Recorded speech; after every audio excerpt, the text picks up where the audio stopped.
काशी में स्वास्थ्य सेवाओं के सितारों की गैलेक्सी, जो एक सफर है नॉट इन बनारस से लेकर व्हाई नॉट इन बनारस का।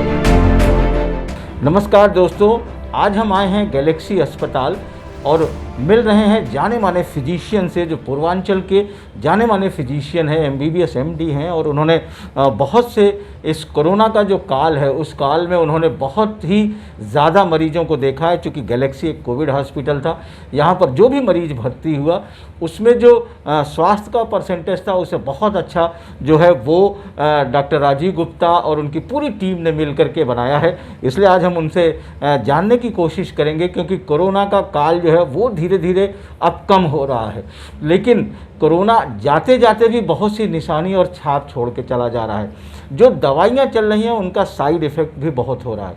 तो सबसे पहले हम डॉक्टर साहब से दवाई के बारे में पूछेंगे कि जो स्टेरॉइड वगैरह जो चल रही है उसका क्या इफ़ेक्ट रहा है। तो डॉक्टर साहब, आपका बहुत बहुत स्वागत है। और ये जानने की कोशिश करना चाह रहे हैं कि जिस तरीके से बहुत स्टेरॉइड और ये चला, लोगों में तरह तरह की भ्रांतियाँ आ रही हैं, टेलीविज़न पर भी बहुत से एम्स के और तमाम डॉक्टर जो हैं वो बता रहे हैं कि ब्लैक फंगस हो रहा, और भी बहुत सी चीज़ें हो रही हैं। तो स्टेरॉइड का एक तो हम ये जानना चाहेंगे कि कौन सा, एक तो नुकसान कौन सा हो रहा है, ये जानना चाह रहे हैं कि उसका क्या प्रभाव पड़ रहा है।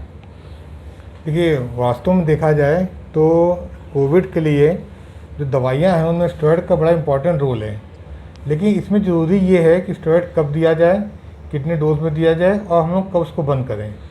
अब देखिए, अमूमन हो क्या रहा है आजकल कि नॉर्मली जो डॉक्टर्स का पर्चा निकलता है कोविड वाला, मोर लेस सेम दवाइयाँ होती हैं, वो पर्चा मार्केट पे व्हाट्सएप पे घूमना चालू हो जाता है। अब जो है उसमें दुकानदार जो है उसके पास भी जाता है, मरीज पहुंचता है कि हमको सर्दी खांसी है, कोरोना लग रहा है, वो उसको मालूम है कि यही सब दवाइयाँ दी जाती है, वो दुकानदार दवा दे देता है, पेशेंट चालू कर देता है। उसमें स्टेरॉइड भी होता है और उसको तो ये नहीं पता होता है इसको कब हमको चालू करना था या इसको कब बंद करना है, पेशेंट स्टार्ट कर देता है। या एक दूसरी चीज़ है, जैसे हम लोग जानते हैं कि जो झोला छाप डॉक्टर होते हैं जो पुड़िया में दवाइयाँ देते हैं, उनमें अक्सर स्टेरॉइड मिला हुआ होता है।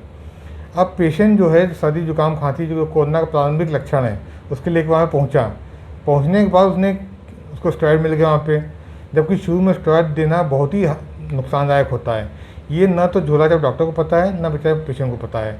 नतीजा क्या है कि वो बीमारी जो शायद इस कुछ दिन दवा लेके घर पे ठीक हो सकती थी, जब शुरू में स्टेरॉइड पड़ जाता है तो इतना भयंकर रूप ले लेती है कि पेशेंट को अस्पताल में एडमिट होना पड़ जाता है।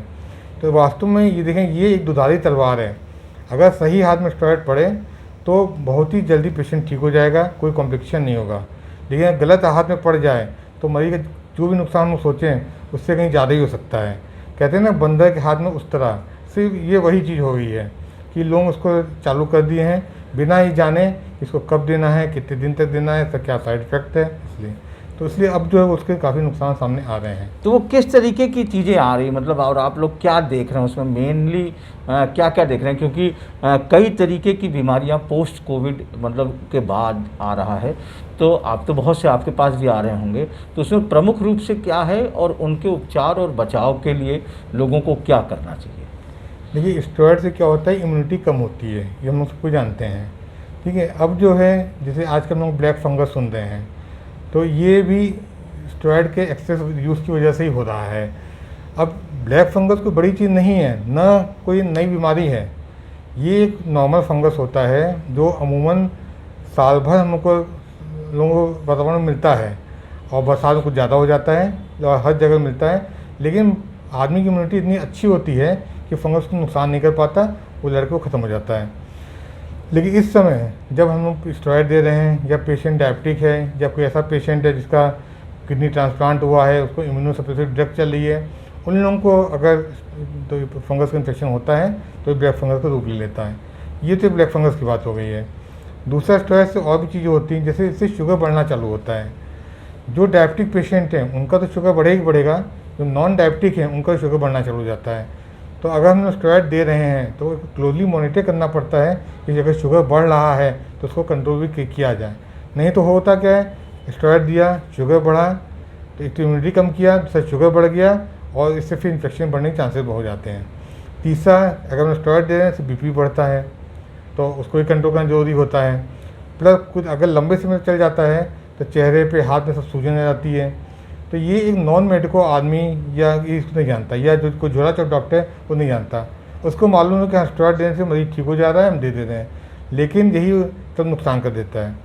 शुरू के दिनों में जब वायरस मल्टीप्लाई कर रहा होता है, अगर उसमें पेशेंट को स्टेरॉइड पड़ता है तो बहुत ही घातक मरीज के लिए होता है, और लेकिन अधिकतर जगह यही दवा शुरू में दे दी जाती है, जबकि ये लेट स्टेज की दवा है। तो इसीलिए ये इतनी अच्छी दवा गलत हाथों में पड़ के ख़राब होती जा रही है। डॉक्टर साहब, ये तो बात हो गई कि स्टेरॉइड को कब देना चाहिए। अगर गलत हाथों में पड़ गया तो वो दुधाली तलवार है, जिसके परिणाम भी घातक देखने को मिले हैं कि बहुत से लोगों ने उसको जल्दी यूज किया तो क्या हुआ।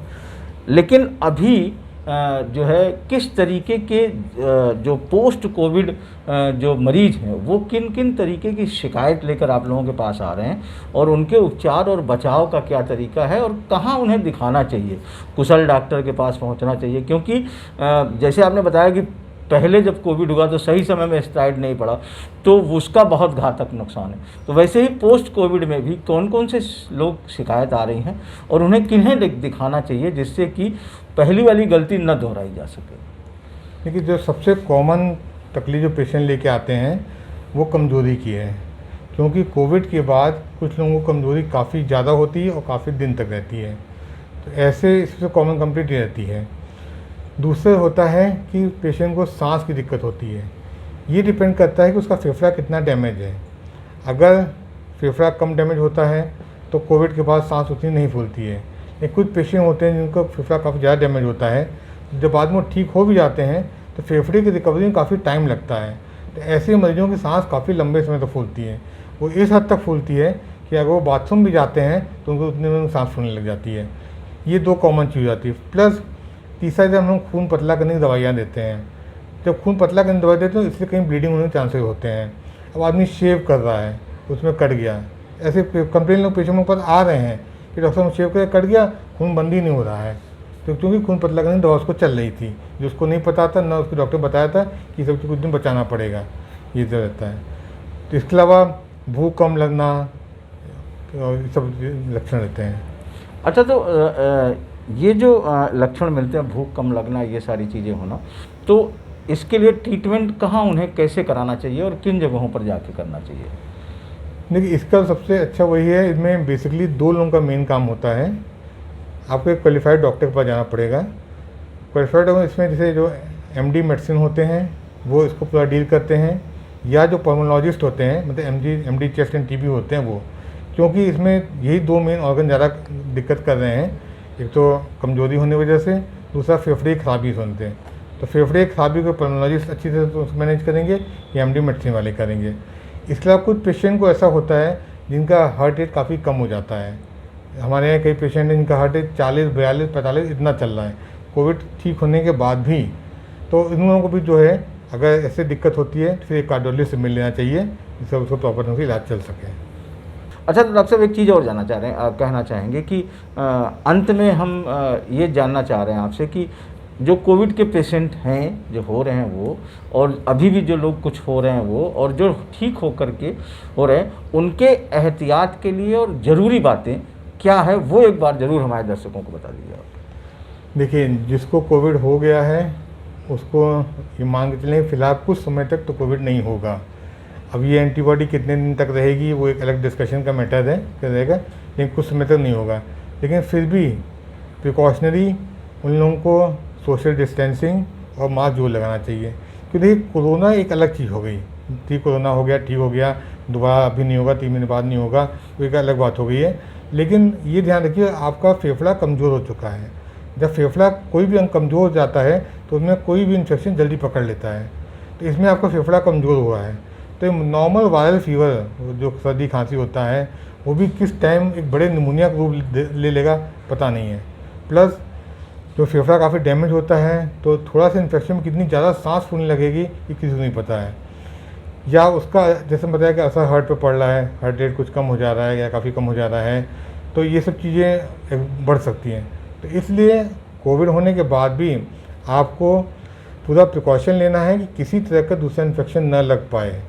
तो जो हम लोग को नॉर्मल रूटीन डेज में होते हैं कि भाई बहुत ठंडा पानी मत पीजिए, बहुत ठंडे गर्म से एक्सपोजर मत करिए, ये सब चीज़ थोड़ा बचाना पड़ेगा। बीच में भाप अपना लेते रहिए, और सबसे जो चीज़ फिर हम बार बार वही बोलेंगे, सोशल डिस्टेंसिंग तो बराबर मेंटेन करिए और मास्क जरूर पहनिए। तो एक चीज़ ये भी है कि पौष्टिक भोजन भी लेते रहिए। हाँ, वो तो बहुत है। देखिए, आपकी इम्यूनिटी डेवलप होनी चाहिए, और इम्यूनिटी तो आपने बड़ा अच्छा क्वेश्चन पूछा है।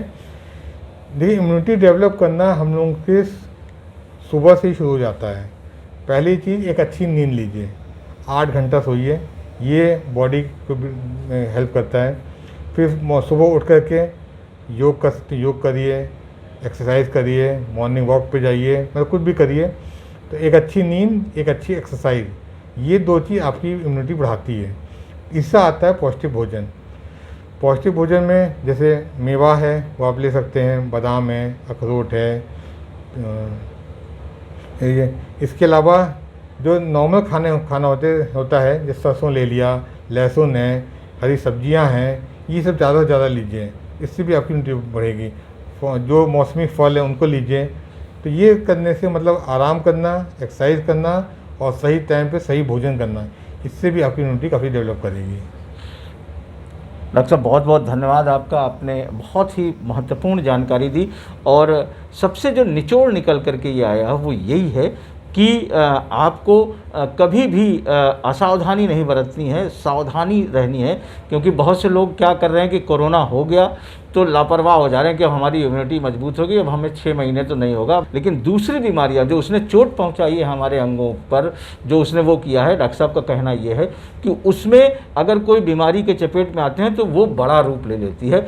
इसलिए एहतियात बहुत ज़रूरी है।